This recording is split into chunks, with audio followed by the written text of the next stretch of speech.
Good morning, children. Welcome to this academic year of 2020-21 for Class 5. Today, we are going to begin with our first academic session through online teaching. We are going to begin our class with the story titled The Mullah's Feast. Mullah Nasiruddin was a hard-working man. He earned his living by selling wood. One day, Mullah decided to give his friends a feast, but his wife was against it. So, this led to an interesting incident. Let's find out what happens next. Now, the story begins. Mullah Nasruddin earned his living by selling wood. Every day he went to the forest to cut some wood. One day, the mullah gave some wood to a rice merchant. In return, the merchant gave a bag full of rice to the mullah. The mullah was mighty pleased. Feeling quite proud of himself, he went home hurriedly. Giving the bag of rice to his wife, he said, "Here, a bag full of high quality rice. Why don't you cook some tasty pulao? I will invite my friends over for a grand lunch. Let there be a grand feast." Having said this, the mullah left the house to invite his friends. Meanwhile, his wife was shocked.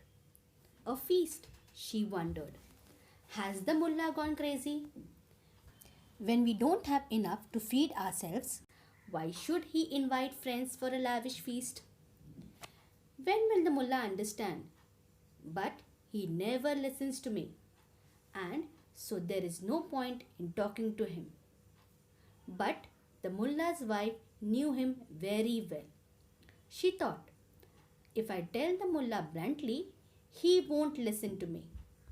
In fact, he will advise me, have faith in God, live your life today, and stop worrying about tomorrow.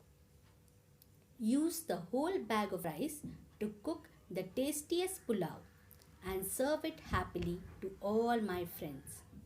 I know I just can't win an argument against the mullah, and so I must think of an idea.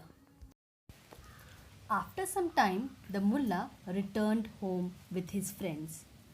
But when he entered the house, he saw his wife sitting there with a long face, as if a great misfortune had befallen her. "What happened?" asked the mullah. "Why are you sitting so grim-faced?" The wife made a pitiable face and looked at the mullah. Then, in a broken voice, she said, "I had cooked the tastiest pulao for the feast. But," the wife started sobbing. "But what?" asked the mullah, rather confused. "What happened?" With tears rolling down her cheeks, the wife said haltingly, "But the cat ate up all the pulao." Suddenly, the wife started wailing. "Oh God," she cried. "What will I cook now? What will I serve my dear husband's friends?"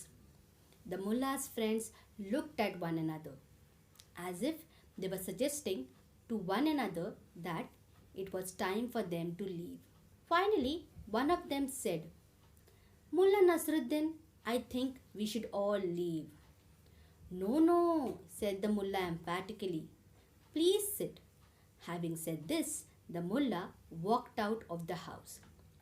In a great hurry, after some time he returned home. He had scales in one hand and a cat in the other. The mullah walked straight up to his wife and said, "It was this cat that ate up all the pulao, wasn't it?" "Yes," said the wife, who was quite puzzled now. "And how much pulao did this cat eat up?" asked the mullah. "About 3 kilos of pulao," said the wife, who was now all at sea. The mullah at once put the cat on the scales and weighed it. "Oh, oh," he exclaimed. "This cat weighs only 2 kilos. Well, where did the 3 kilos of pulao that it ate up go? The wife now knew that her game was up. She confessed. She told the mullah why she had lied to him. But you don't worry, she said smilingly. I will now cook the tastiest pulao. So the wife immediately cooked some pulao and gladly served it to the mullah's friends.